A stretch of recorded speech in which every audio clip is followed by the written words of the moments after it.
Hello Capricorn, Sun, Moon, Rising, and Venus signs. Kamusta kayo? Sana po ay nasa mabuti kayong kalagayan.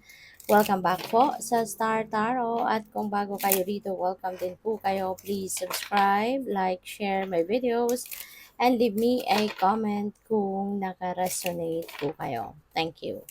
So, first card ni Capricorn, we have maybe. Ayan, so hindi pa kayo sure. Kaya kalma lang, if you're not sure yet kung anong gagawin mo, pag-isip-isipan muna, 'di ba? Kasi mahirap na, baka mapilitan ka, 'di ba? Ma-pressure ka ng kung sino man. Kaya ano lang muna, kumbaga, pag-isipan muna, tignan mo muna, pag-obserbahan mo muna yung sitwasyon, kung ano man ito. Kasi po pwedeng ano 'to, kailangan mong magdesisyon dito. So, maaaring may oras ka pa, 'di ba, na mag-isip-isip, go for it, 'di ba? Kasi hindi ka pa sigurado. Basta 'yon, kapag hindi sigurado, 'wag mo nang gagawa ng kahit anumang aksyon, 'wag mo nang, gagawa ng desisyon, okay? So, we have wait, ayan. So, antay-antay lang, okay? Maging patient ka. Okay, be patient. Huwag kang mapa-pressure, no? Kung mayro'n mang pressure na inaano sa'yo, ang tawag dito, kung meron mang pressure na parang pinaparamdam sa'yo ng mga tao sa paligid ninyo, 'di ba? Huwag kang papadala sa gano'n. Um, Mag-antay-antay ka pa ng konti pa. Kasi maaaring the things are still developing, maaaring hindi pa naka-align ang lahat. Kaya pakiramdam mo hindi ka pa ready, pakiramdam mo hindi ka pa handang pagdesisyonan ito, kaya antay-antay lang. Alright? So, we have no. Ayan. So, maaari, no, na you will, ang iba sa inyo, maaari, no, na sa pagnilay-nilay ninyo, pagmuni-muni ninyo, maaari, no, na ang maiisipan mo is no. Instead na pupunta sa yes, no, 'di ba? So, kung ano man ito na maaaring after a while, no, siguro na pinag-isipan mo, na pinagmuni-munihan mo, ang magiging decision mo is a no. Um, Siguro, sa tingin ninyo or sa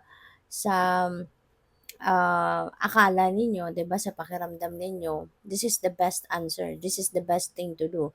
Maaaring hindi mo nga totally gagawin or hindi ka sasang-ayon or hindi mo pagbibigyan, 'di ba? Kung ano man ang bagay na 'yan na pinag-iisipan mo.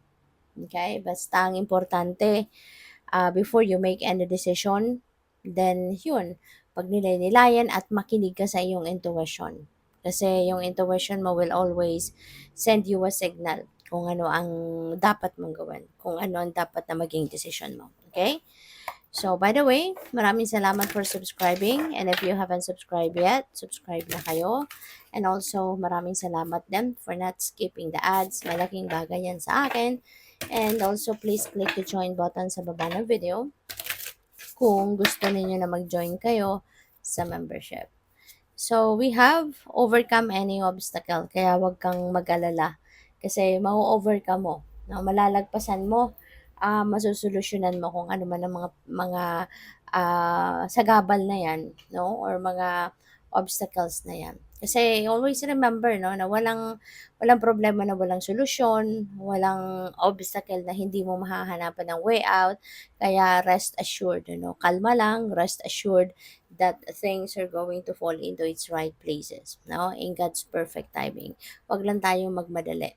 No, wag nating madaliin, wag na nating i-push ng i-push kung ano man yung gusto ninyo kasi sometimes, the more na pinupush mo, the more na pinipilit mo ang gusto mo, mas lalo lang nagkakabulilyaso, mas lalo lang wala nangyayaring mabuti or maganda.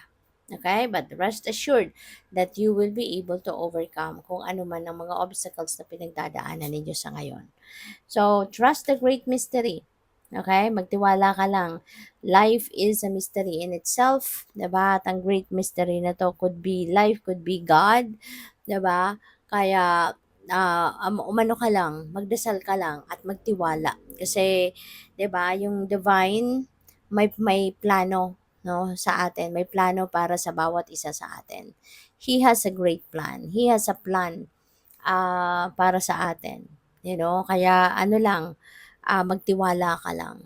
Okay? Magtiwala ka lang, huwag kang mawala ng pag-asa, at rest assured na things are going to be great. Alright? Minsan kailangan lang talaga natin na mag-antay, 'di ba? Huwag tayong magmamadali kasi yung mga nangyayari naman sa buhay natin, hindi naman kadalasan hindi naman according to our plan or according to our timeline, 'di ba? It's always about divine timing.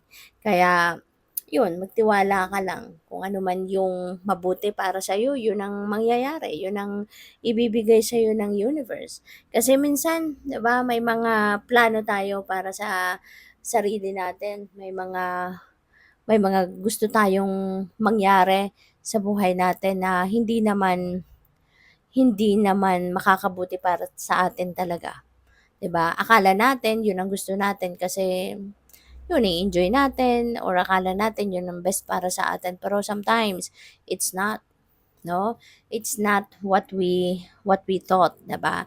Kaya mas maganda na lang na tayo ay magtiwala, 'no, sa divine universe kasi ang gusto lang naman niya para sa ating lahat ay kung ano ang best para sa atin.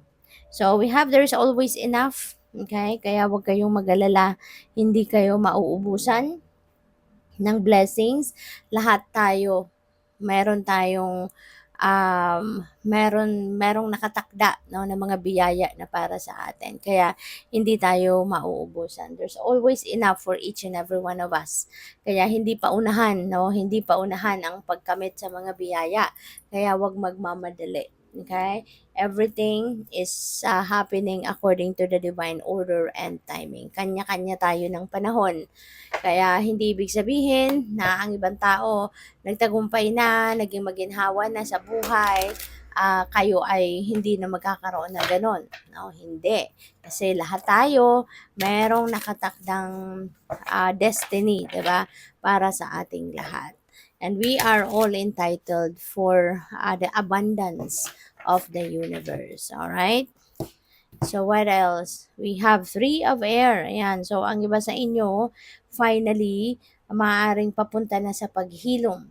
No? Maghihilom na ang mga sugat sa puso ninyo. No? For most of you, maaaring nasaktan in the past, maaaring nasaktan, maaaring nagkaroon ng frustration, ng dissatisfaction, maaaring nagkaroon ng maaaring ang iba sa inyo nagkaroon ng, tawag dito, nagkaroon ng um, sama ng loob for whatever reason, 'di ba?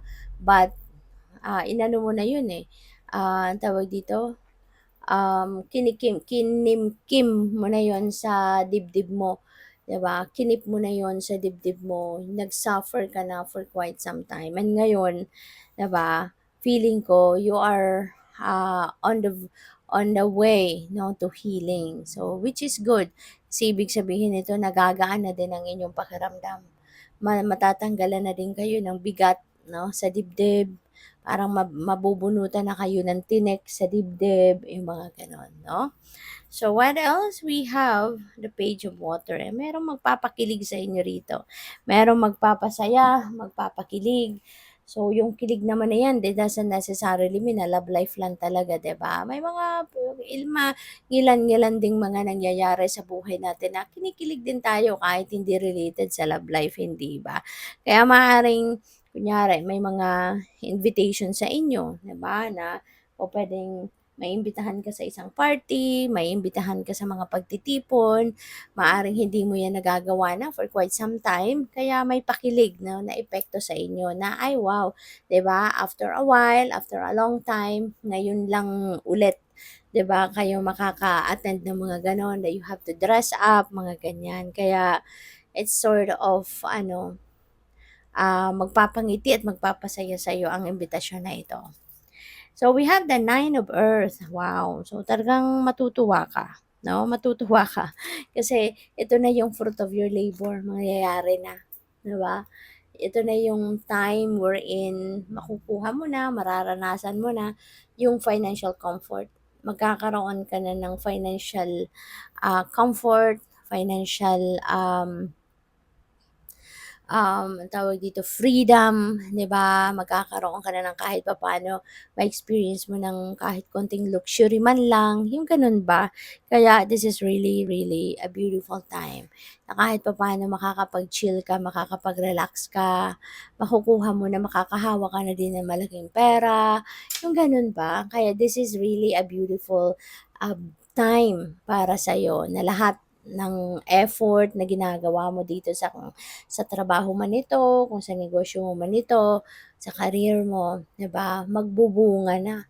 'Di ba, nakakatuwa 'yun na finally, yung effort na binuhos mo dito, yung overtime, yung tiyaga, yung pagod na binuhos mo dito, ayan magpe-pay off na. Kaya have fun. Thank you for watching. Love and light. Namaste.